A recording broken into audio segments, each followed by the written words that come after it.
What's good, my 1v1 me fam? We are back again with another video today. And look. In today's video, I got an NBA 2K term explainer part 2. Season 0.5 has started, and we got some more terms for y'all that y'all may or may not know if y'all starting out watching 2K now, okay? I got my boy Blix here today. He's one of the best guards, one of the top 1v1 me partners on the app. Been a partner for some years now. He plays in season 0.5 and season 0. He made the playoffs. He's gonna be explaining to us what some of these basic terms that they use, or that he uses and his center uses on the tools court means for y'all who do not know. All right, let's get into it. All right, y'all, we are with Blix now, and he is going to explain to us what these 2K terms mean. All right, you ready, Blix? Yes, sir. Let's do it. All right, Blix, could you please explain to us when you're playing and somebody says a center is sitting dead zone, what that is? So essentially, when a center sitting dead zone, man, it's like they're under the dotted line, but even further, they're under the net, basically, and they're trying to push the center behind them out of bounds. So the center that's on defense doesn't have a chance to get that rebound since they're the offensive rebound. Guards usually have their center do that when they're tired or don't have any adrenaline or not a good shot. They just want a free board for a free reset and things like that. Another term that we might hear a lot of on the tools court is somebody's playing the lane or playing lane.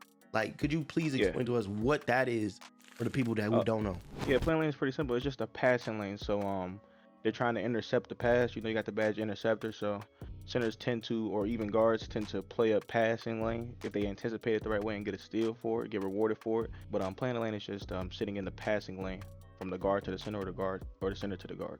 Okay.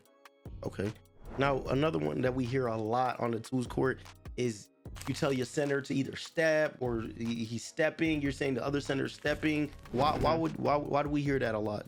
Step or stepping? Yeah, stepping is just like showing at the guard. If he's like wide open off a quick screen, you want to step to maybe slow his jump shot down or speed it up, or even bait him into pump faking or shooting a messed up shot, maybe a very early, or throwing a stupid pass even. What about a blitz? A blitz, when somebody's trying to blitz you, what does that mean? So a blitz is if the ball is in your right hand, the defender will overplay your right if he dictates that you're going to go to the right, and he'll try to steal the ball off you. He'll try to blitz it. Like, it's like sending a blitz at you, literally like a quarterback getting blitzed from his right side or his left side, just with a point guard and a lockdown defender in front of him.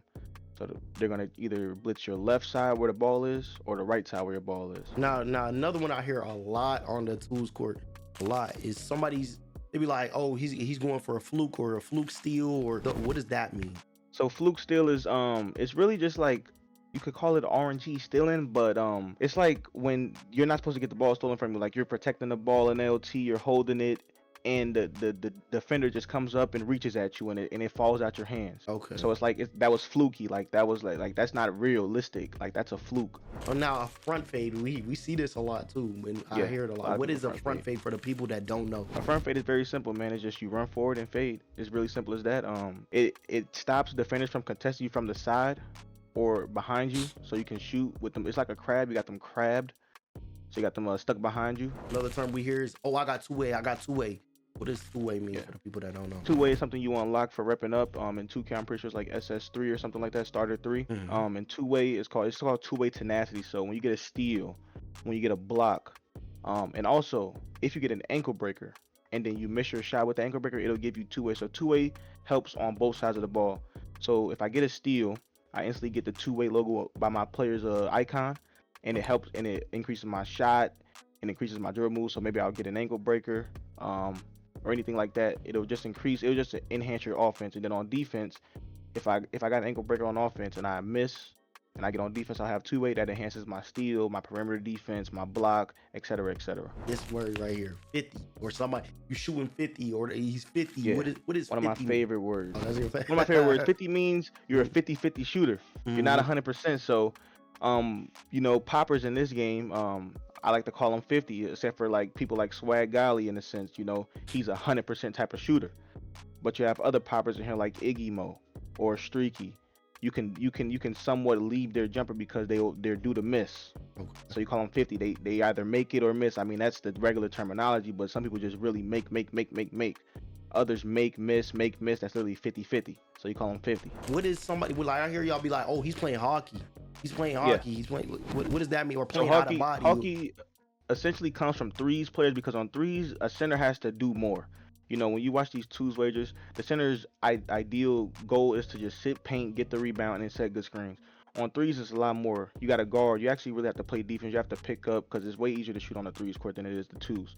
You can't just watch your guard die out there. I mean, your lockdown defender die out there. So a hockey player is like someone who's up on the PNR, who's trying to go for those blitz steals. We talked about those lane steals. We talked about people who are just speeding up the game for the offense that they're going against. Defenders who are speeding up the game, trying to make good plays, trying to get back to the paint after they stepped and get blocks. Those are hockey people. Okay. And then our last term, adrenaline. So adrenaline is you get a thing called adrenaline booster when you hit veteran 1. And adrenaline is those 3 bars you see. You have 3 on defense and 3 on offense. The way you lose them on offense is when a defender bumps you, or when you run in one direction for too long, you'll lose an adrenaline bar. So when you have all 3 adrenaline bars on offense, you tend to shoot way better. That means your player's full of stamina. Even though you have your literal stamina bar, adrenaline is another stamina bar that you really want to keep your adrenaline. When you lose all 3, or even when you lose 2, you can pass the ball to your center and wait 2 to 3 seconds, and with the veteran 1 reward, it'll give you an adrenaline bar back. Now, it's not as good as the original adrenaline bar, but it still makes your shot better than having 1 or 0. And then on defense, you have 3 adrenaline bars. You lose those by jumping for blocks or jump shot contest, or reaching on the ball, or reaching in general. So when you reach, you lose 1, or when you jump to block, you lose 1. Okay. Now, thank you, Blix. Those are like 10 of the basic 2K terms that you might hear, and you might not know what it means. But Blix, what you got to say for anybody about this upcoming season? Like, you got to say. Hey, man, I think this season's going to be way more competitive, in all honesty. I think the teams are more even. I didn't think it would be like that at first, but the way that people drafted, they threw some bombshells out there, you know, like we got teams like Slump and No Travel. Like, that's a mixy looking team right there. I thought Slump would go with a quote unquote higher tier guard, but it's gonna be fun to see, man. I think we should expect a lot more from teams this season. You know, we had a lot of down teams. I think we'll have fewer of those. I think we'll have like about 13 teams above 500, and then 5 teams just really in the dump. But we'll see, man. Playoffs in 5 weeks, so we'll see how things pan out for every team, man. All right, thank y'all. Hey, thank you, and thank y'all. That was 10 terms. Blix gave us what they mean. Hey, man, stay tuned for season 0.5, man. Yes, sir. All right, y'all. Appreciate and love every single one of y'all. Shout out to Blix for coming on. You know what I'm saying? Helping us out with the NBA 2K Term Explainer Part 2. Hey, man, don't miss out on any of the action. Go follow 1v1me on Twitch at 1v1me app on Twitch, or you can watch straight from in-app. If you download the 1v1me app in your app store, you could just stake on a match, watch the match live, or you don't even have to stake on a match. You can watch it live. All right, it's been your boy, everybody's favorite uncle in the 1v1me community, Uncle HK, aka Homie Kirk. I'm out of here.